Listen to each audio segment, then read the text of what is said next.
This video will explain how to do proofs in the propositional logic software.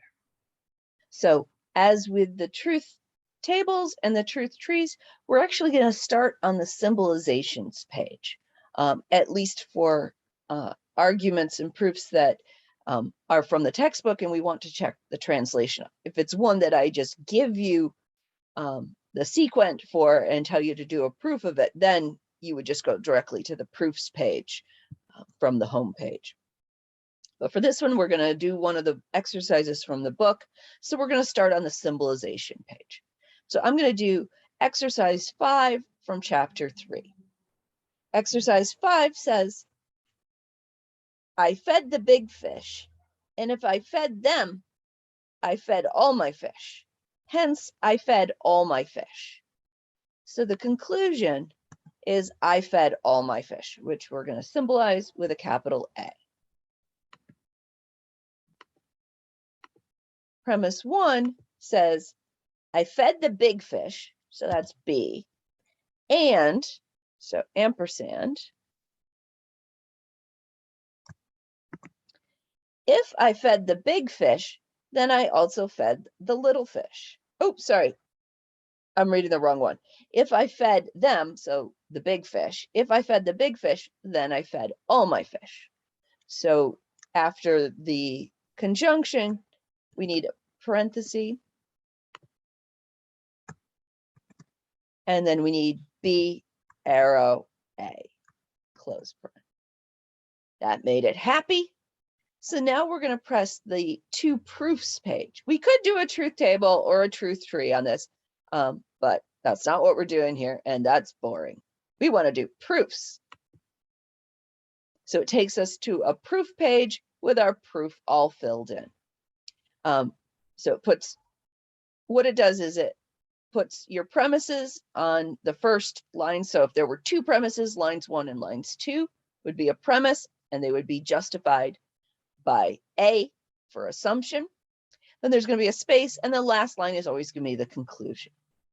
So the first thing I do is I just put in a whole bunch of spaces in between. You can take those out later. So just give yourself some space to work. Okay, so the first thing I want to do is take apart this conjunction. So first, I'll take out B. And the justification for that is line 1 and the rule and out.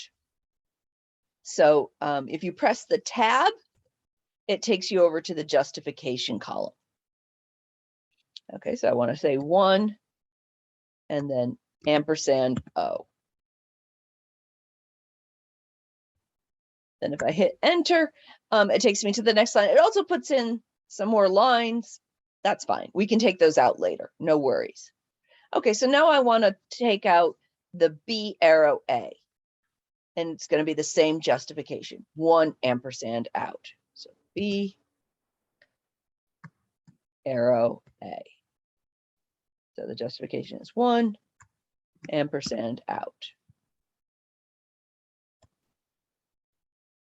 If I do tab, it moves me back and forth between on that same line. If I wanted to move to line 4 without putting in another line, I can just click on line 4. Okay. So now, actually, I have everything I need to get A. So I'm actually going to just go down to line 11, and I'm going to put in the justification. And the justification for that is lines 2 and 3 and the rule of arrow out. Now, Pospesel cares a great deal about what order you put those lines in. He always wants you to do the conditional first and then the line that contains the antecedent of the conditional on a separate line. I don't actually care. So let me just actually do it this way. So 2, 3, arrow out. And I'm going to show you what Pospesel, how he yells at you. Okay, so now we have all of this blank space. Let's take that out. So, and if you have line numbers, like say I had something else. So let's say that for some reason I did B arrow A on line 6 instead of line 3.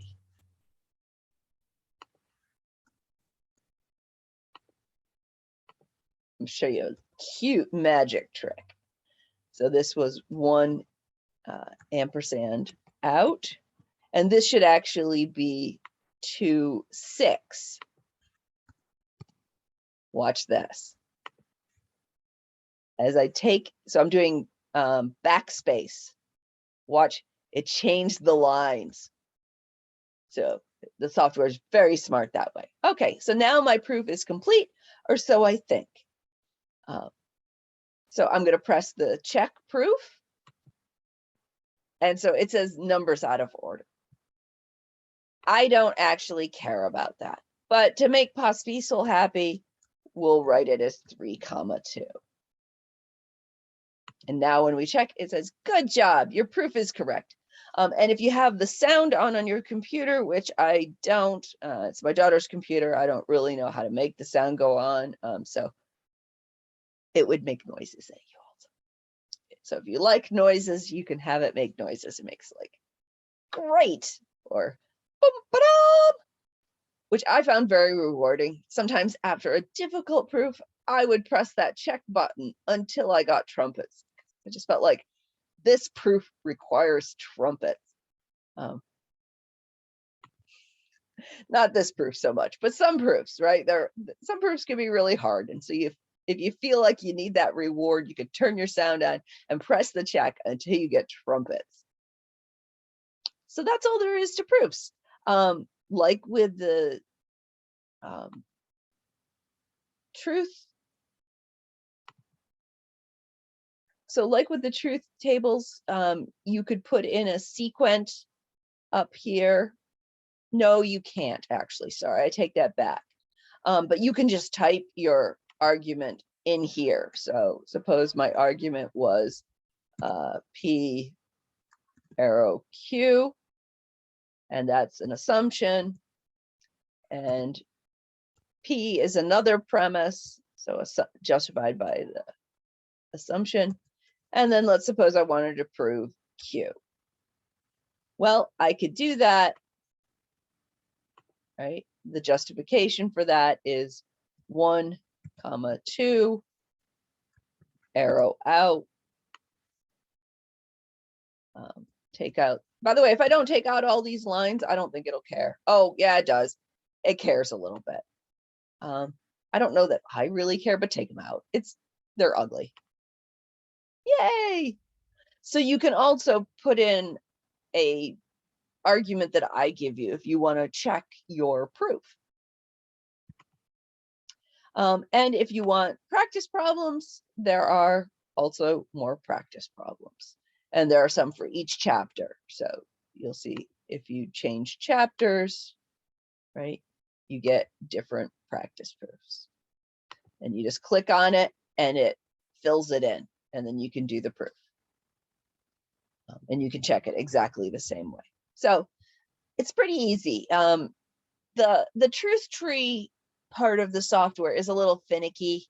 The truth table is a little finicky, not as much, but the truth table, the truth trees are really honestly kind of finicky. The proof part is pretty straightforward, I think. One thing to just talk about, if again, actually, this is a good, maybe let's do a somewhat simpler proof just for, okay, let's do this one. For proofs that require a provisional assumption, and thus require an ADC, let me show you what happens with that. Okay, so here I want to prove J arrow E. So I know that this is going to be via the rule of arrow in. If you haven't gotten to that rule yet, don't worry about that so much. And if you haven't gotten to provisional assumptions, but as soon as I did arrow in, it knows, the software knows that that is going to require a provisional assumption. and therefore is going to require an assumption dependence column. And so it gives that to you, right? If it opens that up for you. So just to let you know that that's just going to happen anytime that it. So if that doesn't happen, then an assumption dependence column is not necessary. You could do one anyway, not in the software because it won't kind of give you that option. But you can do one in the proofs for me if you want, but why would you if you don't need to? It's just another pain. It's another thing to potentially mess up. But it wouldn't be wrong to put it in always. And that might, at the end of the day, that might be sort of simpler because you would just know you always needed an assumption dependence column, but that's not the way we're doing it. That's not the way Pospesel does it, so it's not the way we're doing it.